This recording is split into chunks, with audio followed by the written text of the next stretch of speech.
사랑하는 성도 여러분, 안녕하십니까? 2025년도 6월 23일 월요일 새벽 예배를 살아계신 하나님께 드리도록 하겠습니다. 다 같이 찬송가 380장 함께 찬양하시겠습니다.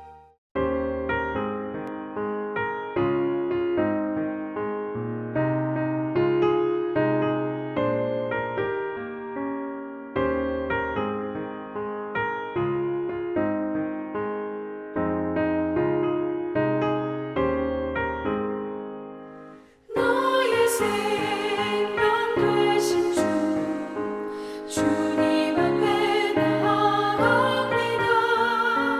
주의 흘린 보혈로 정케 하사 받아주소서. 날마다 주를 찬송하겠네.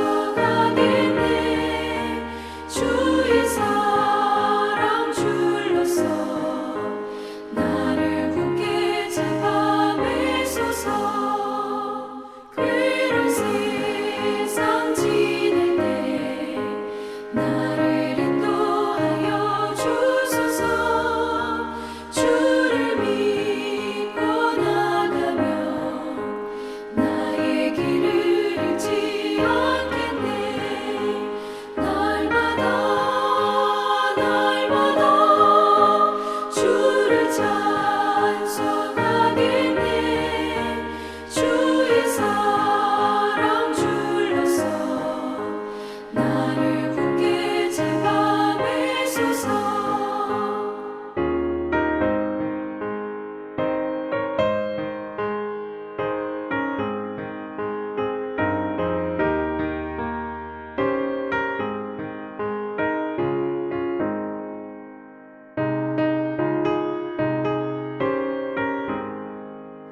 세상 살아갈 때에 주를 더욱 사랑합니다. 밝고 빛난 천국에 나의 영혼 들어가겠네. 날마다 주를 찬송하겠네. 주의 사랑 줄로서 나를 굳게 잡아매소서.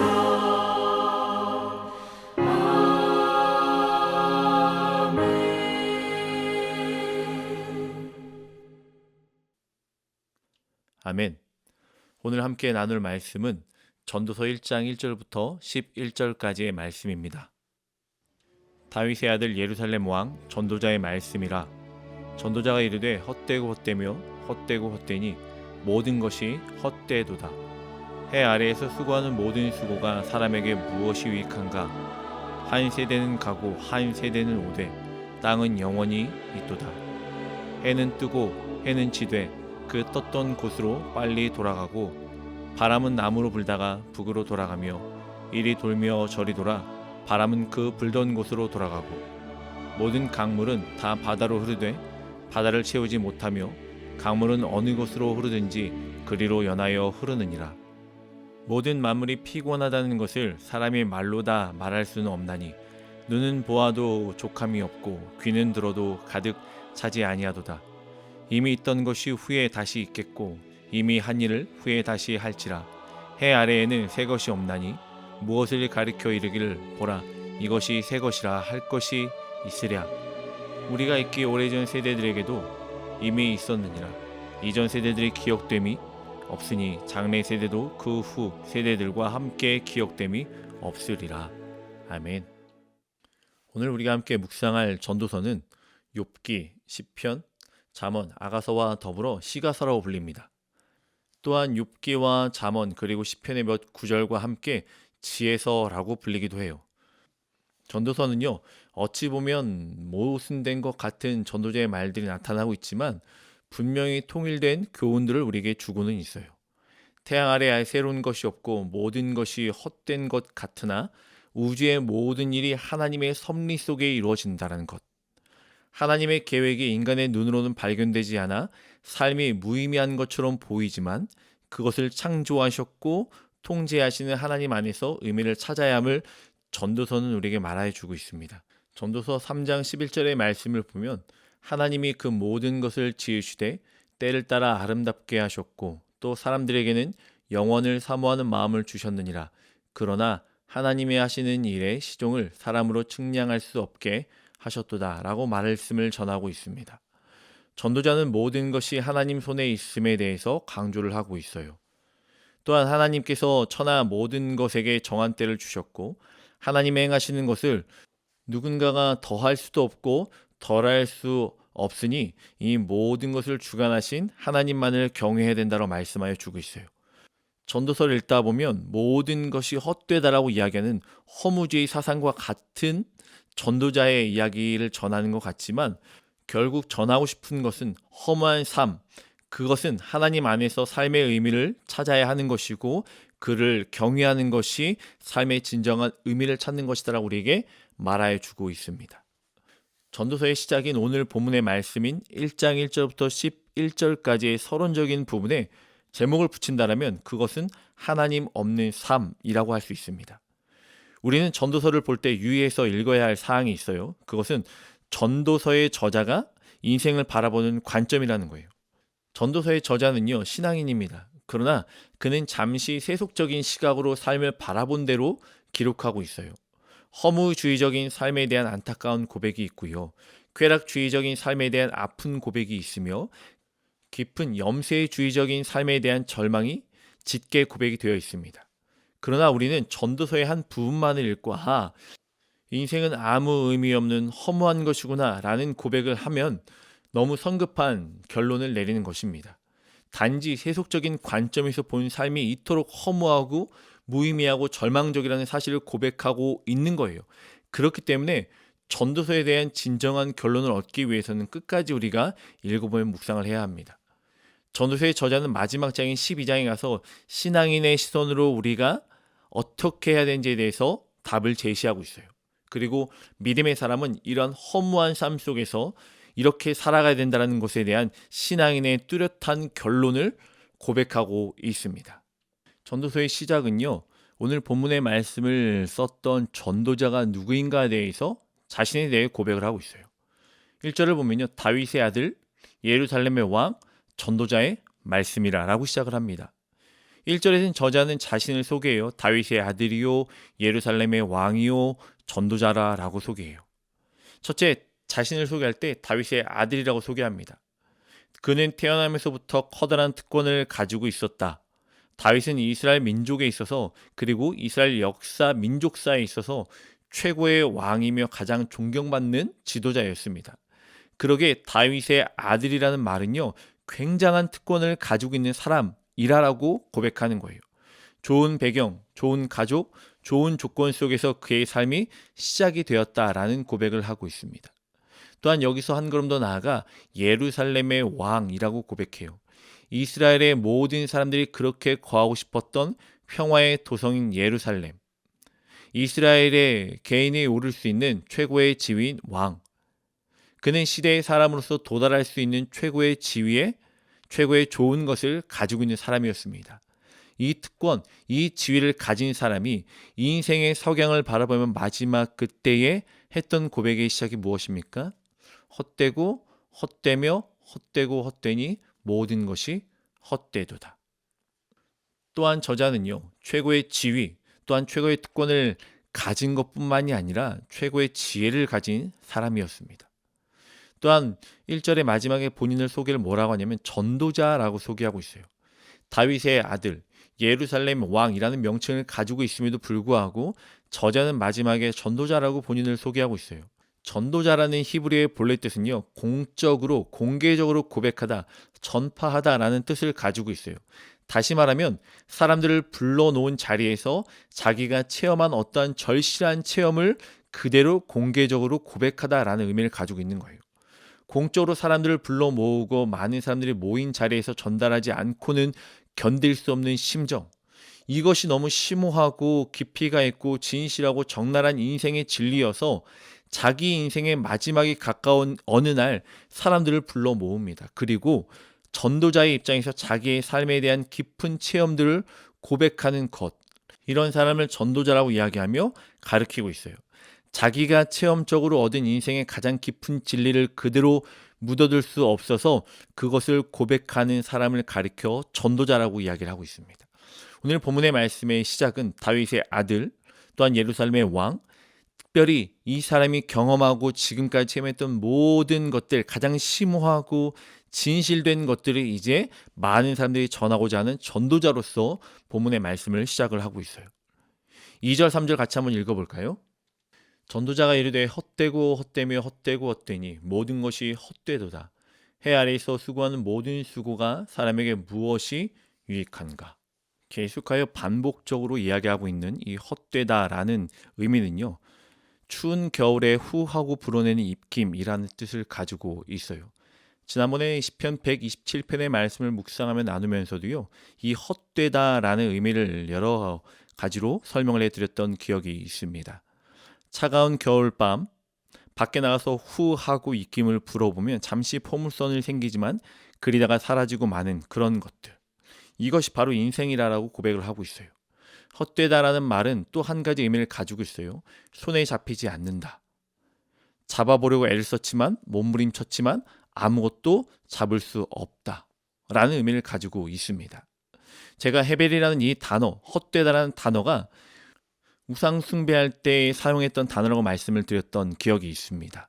아무리 노력하고 애를 써서 그들에게 복을 간구하지만, 아무리 세상을 쫓아다니며 그것들을 통하여 무언가 얻고자 하지만 손에 잡히지 않는 허무한 삶, 아무것도 손에 주어지지 않는 그러한 것들에 대해서 이야기를 나누고 있어요. 헛되다라는 말을 하면서 그는 스스로에게 또한 우리들에게 세 가지 질문을 던집니다. 영원한 것이 무엇일까? 무엇이 정말 뜻이 있을까? 무엇이 새로울까? 첫 번째 질문인 무엇이 영원하고 무엇이 정말 남을 수 있을까라는 것입니다. 3절의 말씀해 보니까요, 사람이 해 아래에서 수고하는 모든 수고가 자기에게 무엇이 유익한가? 여기서 유익이라는 본래 뜻은요, 남는다라는 뜻을 가지고 있어요. 내가 계속 힘쓰고 애썼지만 해 아래서 아침 일찍부터 밤 늦게까지 뛰어다니며 땀을 흘리고 장사하고 직장에 가서 애를 쓰며 열심히 공부하고 있었지만 내가 많은 것에 투자하고 힘쓰고 노력했지만 결국 무엇이 남는가? 4절에 보니까 한 세대는 가고 한 세대는 또 다시 오는 것. 가고 오고라는 말이 계속적으로 반복이 되고 있어요. 오고 간다는 뜻입니다. 즉 사라지는 것, 그리고 계속하여 변화되는 것, 그것들을 마치 해처럼 바람처럼 강물처럼 그렇게 흘러가고 있다는 것입니다. 해는 떴다가 지며 그 떴던 곳으로 다시 돌아갑니다. 바람은 남으로 불다가 북으로 돌아가며 이리로 돌며 저리로 돌아 불었던 곳으로 다시 돌아옵니다. 전도서의 저자는 이러한 질문들에 대해서 12장에 답을 제시하고는 있지만 말씀을 묵상하며 우리 스스로 한번 고민해보고 한번 질문해봤으면 좋겠습니다. 영원한 것이 무엇일까? 사라지지 않는 것이 무엇인가? 가장 잘 나가고 가장 많은 부를 얻었을 때, 전도서를 읽었을 때 나에게 영원한 것은 무엇일까? 내가 가지고 있고 내가 붙잡고 있는 이 모든 것들 중에 과연 나에게 영원히 남는 것이 무엇일까? 우리의 질문 가운데 이러한 답이 여러분에게 남겨졌으면 좋겠습니다. 첫째는 하나님이요. 어제나 오늘이나 영원히 동일하신 그 하나님, 영원 전부터 영원까지 계신 그 하나님만 남는 삶. 둘째는 말씀입니다. 천지는 없어지겠으나 내 말은 영원히 없어지지 아니하신다는 그 말씀. 세 번째는 하나님의 뜻을 이행하는 이입니다.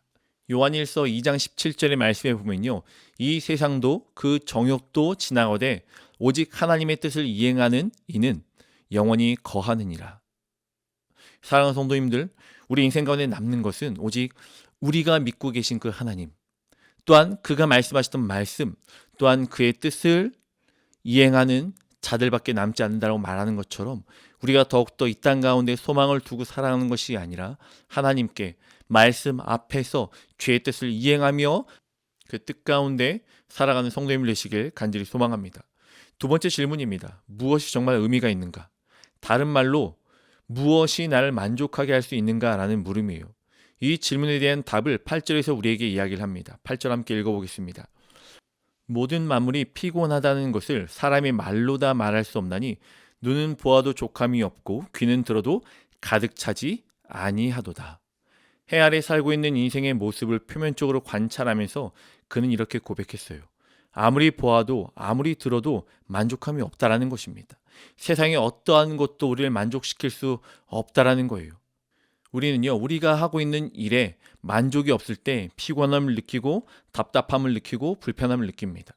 성경은 우리가 삶에서 만족하지 못하는 이유는 진정한 것을 갖지 못했기 때문이라고 이야기해요. 우리는 돈을, 명예를, 권력을 원하는 것이 아닙니다. 우리는 그 근원이 되시는 하나님을 원하는 삶을 살아가야 합니다. 여호와는 나의 목자시 내게 부족함이 없으리로다. 오직 여호와 하나님만을 간구하고 구하였을 때 우리에게는 만족함을 느끼게 될 것이고 그 만족함을 통하여 더 평안하고 감사한 삶을 살게 될 것입니다. 마지막으로 무엇이 새로운가라는 질문이에요. 이 세상에는 새로운 것이 없어요. 최근에 유행하는 것이라고 하지만 결국은 유행이 돌고 돌아 예전 것을 다시 찾게 되는 것입니다. 이게 우리 삶의 부조리예요. 도대체 무엇이 우리에게 새로운 것일까? 이 무료하고 계속 반복되는 삶 가운데 우리가 진정한 삶의 의미를 찾지 못한다면 우리는 그 무의미라는 늪에서 나오지 못하게 될 것입니다. 그러나 우리가 하나님 안에 거하고 있다면 새로움을 매일 매순간 경험하게 될 것입니다. 고린도서 5장 17절에 보니까요. 그런즉 누구든지 그리스도 안에 있으면 새로운 피조물이라 라고 말씀해 주고 있어요. 그리스도 안에 있는 사람은 새 이름을 부여받습니다. 새 사람이라고 불려져요. 그에게 새 성품이 주어집니다. 또한 새 하늘과 새 땅에 소망이 있다라고 말씀하여 주고 있어요. 바울은요. 하나님을 만남으로 새로운 삶을 살고 그의 고백 가운데 이런 고백을 주님께 드립니다. 내 겉사람은 후패하나 내 속사람은 날로 새로워진다라고. 우리가 만약 이러한 문제들에 대한 답을 찾지 못했다라면 11절에 언급한 비참한 삶을 살게 될 것입니다. 이전 세대들이 기억됨이 없으니 장래의 세대도 그 후 세대들과 함께 기억됨이 없으리라.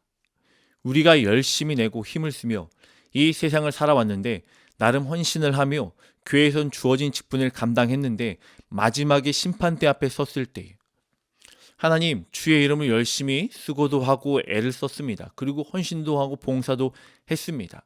저는 참 사람들을 위해서 교회를 위해서 열심히 일을 했습니다. 주님 앞에 섰을 때 우리가 이런 이야기를 했을 때 주님께서 혹여나 우리에게 이런 말씀하신다면 불법을 행하는 자들아 내게서 떠나라. 내가 너희를 도무지 알지 못한다. 우리 안에 하나님이 계시지 않으면 말씀이 있지 않으면 또한 우리의 중심과 우리의 모든 초점이 하나님께 맞춰져 있지 않고 우리가 스스로 원하는 것을 찾고 원하는 일을 하고 또한 내가 나의 이름과 나의 명예가 드러나는 일들에만 초점이 되어 있다라면 마치 이것이 하나님의 일인 것처럼 포장을 하며 그것이 하나님의 일과 전혀 상관없음에도 불구하고 최선을 다했다라고 한다라면 하나님은 분명히 우리에게 헛된 인생을 살았다고 말씀하실 것입니다. 영원한 주님과의 사랑의 관계 속에서 이 세상의 삶을 살아가는 사람들, 내 심정의 고동이 멎어도 내 몸에 더러운 피가 흘러도 나를 기억하신 그 한 분, 그분 때문에 우리는 이 험한 인생에서 참된 의미를 알고 보람되고 행복한 삶을 살며 만족한 삶을 살게 된다는 그 사실 하나를 잊지 않고 이 하나님 때문에 우리 인생이 헛되지 않다라는 고백을 하며 오직 주님 앞에서 헌신하며 살아가기에 힘쓰며 애쓰는 사랑하는 성도님을 되시길 주님의 이름으로 간절히 축원합니다. 우리의 인생에서 수많은 것들이 주어진다 하여도 하나님 한 분이 계시지 않는다라면 우리의 인생은 험한 것이고 허상일 것입니다. 헛된 삶을 사는 것이 우리의 인생이 될 수밖에 없게 될 것입니다. 그러게 우리는 오늘도 하나님 주님 한 분만으로 만족한 삶을 살길 원합니다. 하나님 주님 한 분이 나에게 가장 소중한 것임을 고백하며 그 한 분만을 위하여 내가 그 길을 나아가며 살겠습니다라고 고백하며 말씀 앞에서 더욱 힘쓰며 살아가는 사랑하는 성도님들 되시길 주님의 이름으로 간절히 축원합니다. 함께 이 시간 기도하겠습니다. 하나님 감사합니다. 주님 한 분만으로 만족한 삶이 되길 원합니다. 이 헛된 세상을 살아갈 때에 세상에 아무런 의미가 없는 것을 쫓아 살아갔던 무지한 삶을 뒤로 하고 이제 더욱더 의미 있는 삶, 주님이 가셨던 그 길을 함께 가겠노라고 고백하며 결단하고 오늘도 말씀을 붙들고 살아가기에 힘쓰며 쓰는 우리 성도님을 낼 수 있도록 인도하여 주시옵소서. 그곳에 참된 평안이 있습니다. 여호와는 나의 목자시니 내게 부족함이 없습니다 라는 이 고백이 세상 속에 거하며 하는 고백이 아니라 오직 하나님의 품 안에 있으면서 할 수 있는 그러한 신실한 믿음의 고백이 될 수 있도록 축복하여 주시옵소서. 사랑합니다 주님, 예수님의 이름으로 기도합니다. 아멘. 우리 사랑 성도님들, 오늘 하루도 주님 안에서 의미 있는 삶, 보람 있는 삶, 그러므로 하나님 주신 참된 평안을 누리며 살아가는 삶을 사는 성도님들 되시길 주님의 이름으로 간절히 축원합니다.